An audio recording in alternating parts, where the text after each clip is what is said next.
안녕하세요. 아즈마 골프입니다. 얼마 전 저는 자동차 종합검사를 받았어요. 제 차는 골프 7세대 2.0 TDI고 횟수로는 9년, 주행거리는 21만 킬로가 넘었어요. 다행히 특별한 이상은 없었습니다. 검사 결과지를 보면 앞바퀴의 옆방향 미끄러짐 항목이 아직은 허용치에 들어있기는 한데 조금 더 지나면 허용치를 넘을 거고 이때부터는 타이어에 편마모가 발생할 가능성이 있죠. 얼라이먼트를 봐야 하는 시점이 다가오고 있다는 얘기입니다. 그리고 오래전에 꽤 깊은 포트홀에 빠진 적이 있었는데 그 때문인지 뒷쇼바에 누유 흔적이 있다고 하네요. 사실 이런 것보다는 이 정도 주행거리라면 역시 매연 수치가 가장 궁금하실 것 같아요. 골프 7세대 2.0 TDI의 매연 허용치는 15%인데 제 차는 0%가 나왔습니다. 사실 이게 정상이죠.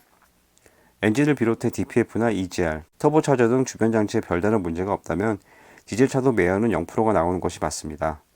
하지만 종합검사에서 매연 때문에 재검사를 받는 차량들이 꽤 있죠. 오늘의 영상은 이런 분들께 마칩니다.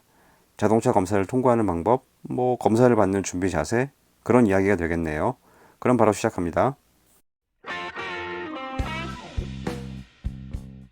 일단 주행거리가 얼마 안 되었고, 지난번 검사에서 별 문제 없었던 경우에 해당하는 내용부터 해볼까요? 의외로 간과하는 것이 엔진의 온도입니다. 디젤차나 가솔린차는 엔진 온도가 낮으면 오염물질이 더 많이 나와요. 겨울철 시동을 건 직후에는 RPM이 높게 유지가 되죠. 조금이라도 빨리 엔진 온도를 높여서 오염물질 배출을 줄이기 위한 노력입니다. 같은 원리로 검사소와 거리가 너무 짧아서 엔진의 열이 충분히 오르기 힘들고 이 상태에서 검사를 받으면 그만큼 불리한 거겠죠? 제 경우도 검사소와의 거리가 차로 한 5분 정도밖에 안 됐어요. 그래서 조금 일찍 나와서 속도를 낼 수 있는 도로를 달리며 냉각수 온도를 90도까지 끌어올렸습니다. 그리고 검사소에 도착해 검사 받기 전 대기하는 동안 RPM을 끝까지 올려줬고요. 이거 부끄러워할 필요 없어요. 제 옆에도 제 뒤에도 디젤차 운전자들은 거의 다 하고 있는 거니까요. 보통 매연 검사에서 떨어지면 머리가 아득해질 겁니다. 외부 공기가 유입되는 흡기 라인부터 연소 과정을 담당하는 엔진, 배기가스 제순환 장치인 EGR 관련 부분과 배기까지 다 손을 봐야 하니까요. 정상적인 그리고 근본적으로 매연을 줄이는 방법은 흡기 클리닝과 흡기 매니폴드 청소, 인젝터 클리닝, 동화슈 교환, EGR 밸브와 EGR 쿨러의 클리닝 교환 등 되게 많아요. 물론 DPF 청소와 같은 배기 관련 작업도 있고요. 사실 이게 정석이긴 하지만 문제는 비용이죠. 그리고 운전을 하면서 특별한 이상을 느끼지 않았다면 실제 차량에는 별 문제가 없을 가능성이 높습니다.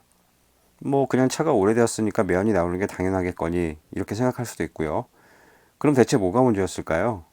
실제로 꽤 있는 경우인데 환경검사 시 측정된 매연은 이제 막 생긴 게 아니라 그동안 머플러 안에 쌓여있던 것일 수도 있어요.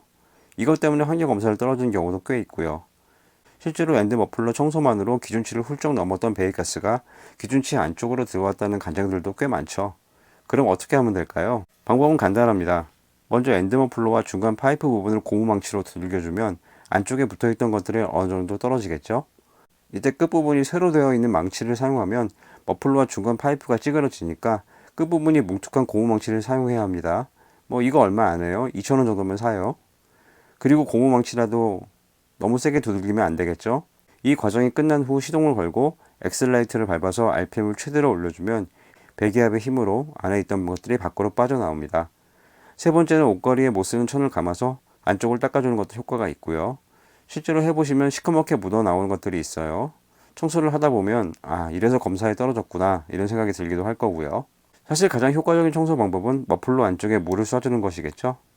야, 이렇게 하면 엔진에 물 들어가서 큰일 난다 라는 분들도 있을 겁니다.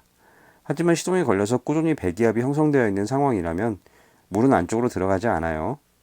이미 자동차로 대단한 실험들을 하고 있는 픽플러스에서 관련 실험을 진행했고 시동도 꺼지지 않았고 전혀 문제가 없었어요. 하지만 이 실험에 등장하는 차량은 DPF나 SCR이 달려있지 않은 오래된 차량이었습니다. DPF가 장착된 차량도 괜찮을지는 모르겠어요. 많은 정비소에서 습식으로 DPF를 청소하고 있으니까 괜찮을 것 같기도 하지만 관련된 정보를 찾기가 힘드네요. 개인적인 생각으로 물청소는 안 하는 편이 좋지 않을까 싶어요. 만약 100일고 물청소를 하실 용자님들은 청소를 한 후 30분 이상 주행을 해서 머플러 안쪽을 충분히 건조시키고 그 다음날 검사를 받는 것이 좋다고 하네요. 충분히 건조가 되지 않은 상황에서는 물기가 매연으로 측정되는 경우가 있다고 합니다.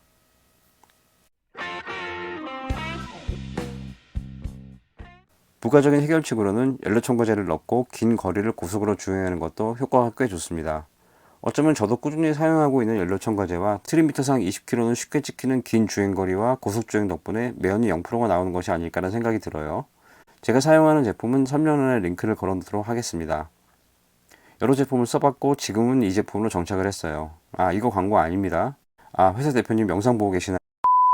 아예 검댕을 없애준다는 연료첨가제도 있어요. 영상을 만들려고 검색을 해봤더니 뭐 극적인 효과를 보신 분들이 꽤 많네요. 가격이 좀 되기는 하지만 검사를 통과할 수 있다면 그리 큰 비용은 아닐 것 같아요. 아, 이 역시 광고 아닙니다. 이제 구독자 5,700명 넘은 유튜버한테 광고를 줄 미친 회사는 없... 이 제품도 구매 링크를 걸어 놓을게요. 구독과 좋아요도 그렇지만 링크의 제품을 구매해 주시는 것도 큰 힘이 됩니다. 자동차 종합검사에서 환경검사는 기회가 2번이에요. 그러니 첫 번째에 갔을 때 앞서 말씀드린 것들을 하고 가면 그래도 한 번의 기회가 남아있는 셈이죠. 이렇게 해서 떨어진다면 두 번째 검사를 받으러 가기 전 조금 더 근본적인 조치를 하고 가면 됩니다. 영상의 내용이 도움이 되셨다면 좋아요와 구독 부탁드립니다. 알람 설정을 해 놓으시면 새 영상이 올랐을 때 바로 보실 수 있겠죠. 오늘의 영상은 여기까지입니다. 지금까지 아자마 골프였습니다. 감사합니다.